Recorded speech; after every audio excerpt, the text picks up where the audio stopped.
So it's Sunday, the 3rd of May 2020, and I can't help myself. I'm going to start taking the mosaic away from the drawing.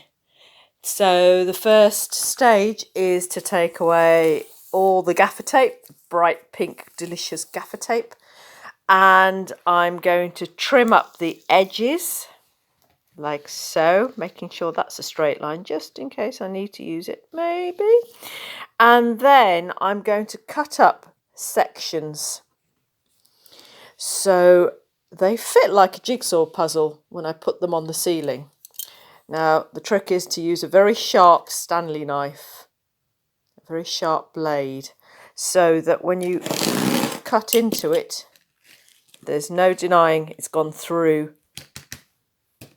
the mesh, so that it'll cut up in neat chunks. Nothing worse than a blunt knife, and then that way it'll take you forever and you might need to get a pair of scissors to it. So that's the first stage. Just another thing to say about why I'm doing them in small pieces, cutting up these in small pieces. You know, you'll find when you go to DIY stores, you'll get mosaic sections always in a foot square. You're not. It's always a foot square. So that, you know, ordinarily you'd apply your tile adhesive on the wall and then you'd apply the whole square onto the wall. Now there's a reason for that, and that's simple really. It's a practical reason, in that if you did it any bigger, the whole mosaic square would slump.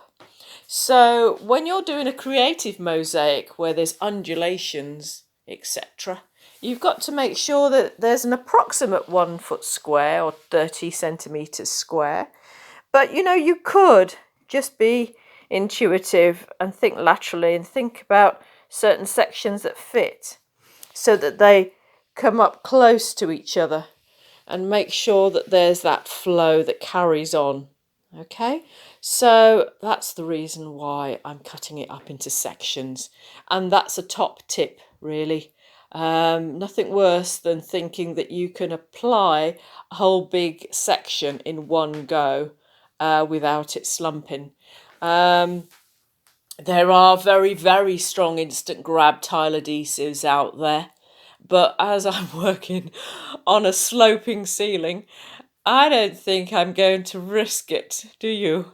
So, speak to you soon. See you later. I've taken away the pink gaffer tape now, and I've just pulled away the mosaic away from the drawing. And I just wanted to show you how strong this fiberglass mesh is, because you can turn it over like so, and you've got the drawing underneath with the plastic, sticky back plastic on it. And like I said before, because it's got that sticky back plastic, it's not stuck to the back of the mesh. And you can see where I've just dabbed a small amount of glue on the back of the tessera, so that when we put the tile adhesive on, it'll go not only through the holes but also attach on the dry pieces, you know, of behind, through the mesh and onto the tessera. So there's a double whammy there. It's tacked on, but then it's glued on with that tile adhesive, or thin set as our American cousins would call it. So that's what it looks like at the moment, and now I'm going to cut it up into lovely bite-sized pieces.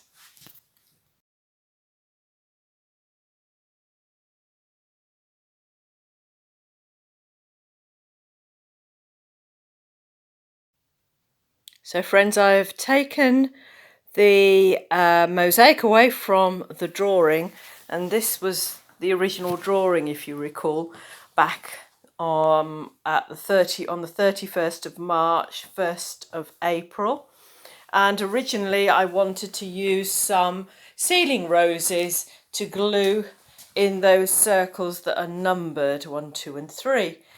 But I think what I like about this process of creating, instead of having all the drawing all matched up and figured out right at the beginning, there's no life in that, in my opinion.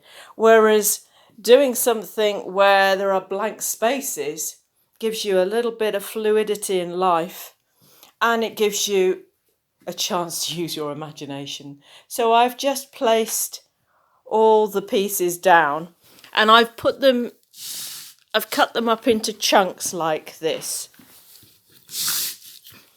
Now, they might be quite big to install onto the wall, but what I like about this process, especially working on mesh, is that you could cut them up smaller, because clearly every piece will meet up and match with the next piece.